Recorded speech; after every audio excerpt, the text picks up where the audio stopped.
Hey everybody, I hope you're having a great day. Welcome to my channel.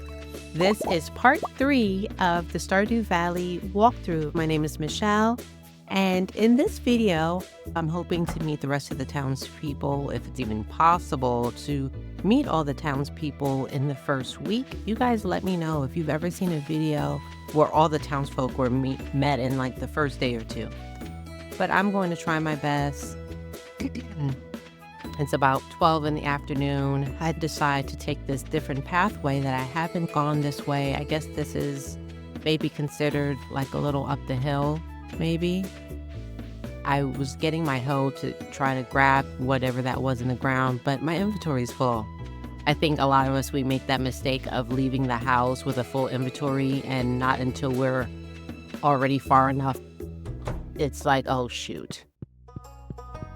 So I meet Demetrius, he's home, and I check around to see if anybody else is home. I know they have a child in the basement, but I'm kind of like, how do I get down there? And then, oh yeah, here it is. Here's the stairs.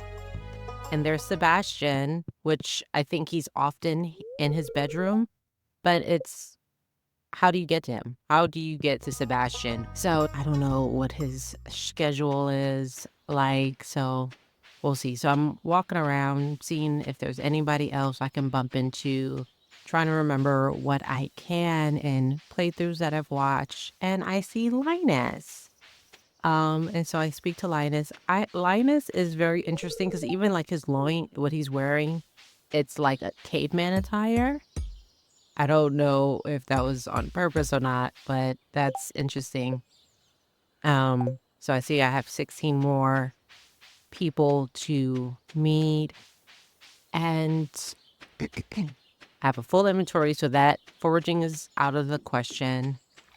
And so I'm just trying to add this map to my memory base. Walking around, just trying to pan as much of the area, make sure I don't miss anyone. I tried to enter the community center and it's locked. I don't know what needs to happen to have that cutscene with the mayor to unlock the community lot. I speak to Haley. I think I've spoke with her before. Maybe not. I think a lot of cozy games or this style of farming games, there's always the hot blonde that's ditzy, and so I almost feel like I've met her in all her many forms. In my first video, I had mentioned how a lot of people after the pandemic had this desire to live off the grid, maybe buy some land, buy a couple acres, or even just live in an RV and travel the world. And now I've seen a few trailers where games are implementing that lifestyle and making it cozy. You guys, let me know in the comments what you think about that style of cozy game and that new spin. I haven't looked too deeply into it, and it's something that I've been thinking about in the back of my mind. I thought that was cool. Or I think it's a cool spin. I find a few of the ladies at Pierre's shop / home / church chapel. Clearly, Pierre is a man of many different hats. Yeah, I think it was an interesting decision to have the chapel, I guess that's where you get married, in Pierre's shop. I don't know what the thinking was behind that. I'm interested in knowing. I think there could have been other options. Maybe the mayor's home could have been a place to put the chapel, or maybe a public place like the inn, the community lot. I don't know where they could have, but it was just shocking at first. I don't think I've ever noticed it there in watching gameplays, which is interesting. After leaving Pierre's shop, I stop, I check on the calendar, and then I also check the quest. I see that there's a quest from Abigail asking to catch a catfish. And I passed up on this because I haven't tried to fish yet, and so I don't know how challenging it will be. Um, but I think I later go back and I accept the challenge, and I'm not gonna spoil what happens, but you guys will probably guess. But anyway, then I go into the inn and I'm just kind of looking around. I talk to Gus. Um, might be the first time I talk to Gus. And I see Pam is here, which this is not the road to recovery for Pam. Kind of browse, look around, and there isn't anybody here. It is 6 in the evening. Oh, and then Shane comes in, right? Almost on cue. And then is completely rude to me. Which, why? But I'm like, you know what? That's fine because now I have 23 more townsfolk to meet. Speaking of being rude, this is the perfect time to not be rude and go ahead and like my video. And if you're not subscribed yet, subscribe and join the community. I am desperate. I'm walking around. I checked the mayor's house. Nobody. But the mayor was very polite and said good evening to me. I then speak to the blonde hair man, Sam. Um, he's an interesting guy. Skateboards. Seems like a surfer dude a little bit. I go over to the library and I miss it. I don't think I'm able to go in. Then I also try the blacksmith and also miss him. And so now I'm like, oh, shoot. And then here he comes right out at the perfect time.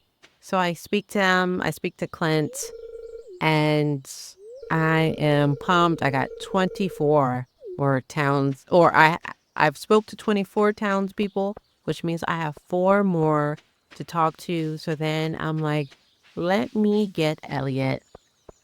I go down to the beach.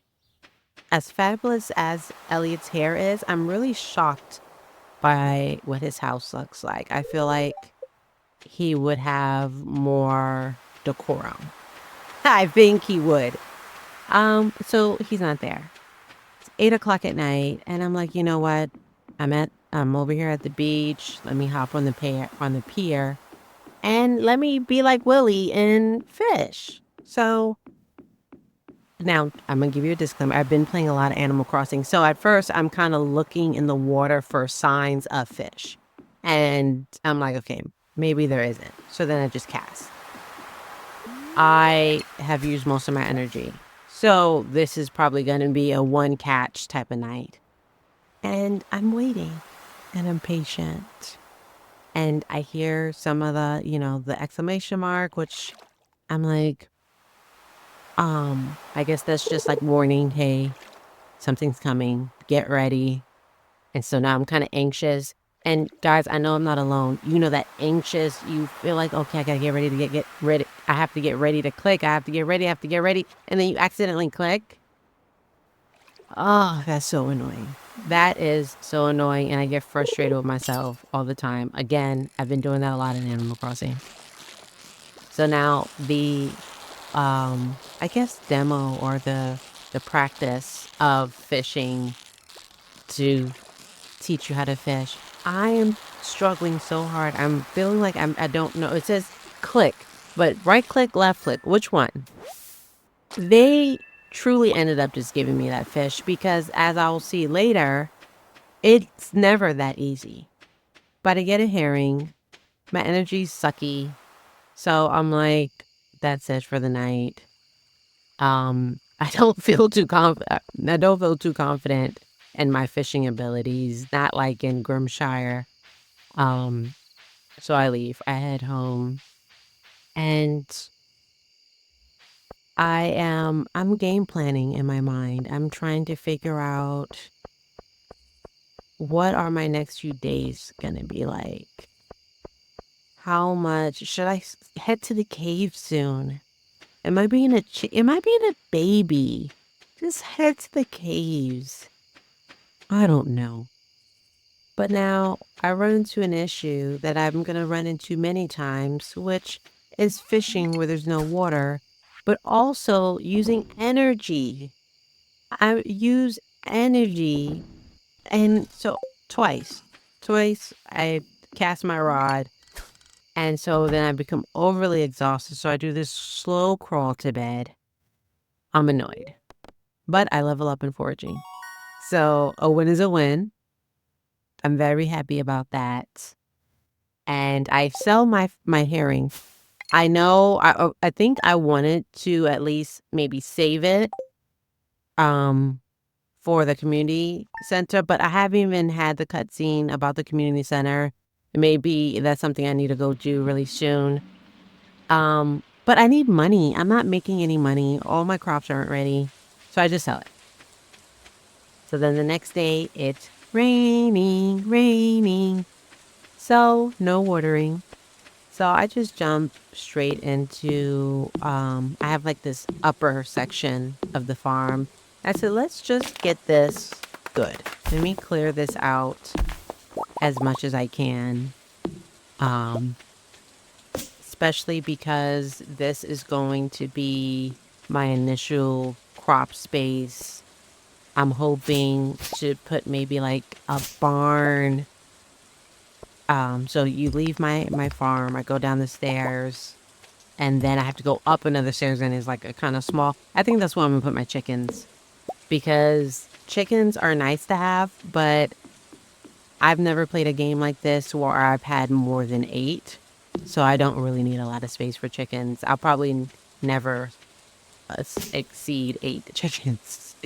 So that's kind of where my mind is, where I'm going. You guys let me know if there's a better strategy, if chickens are actually very valuable in Stardew Valley, and so I need to completely throw that idea away.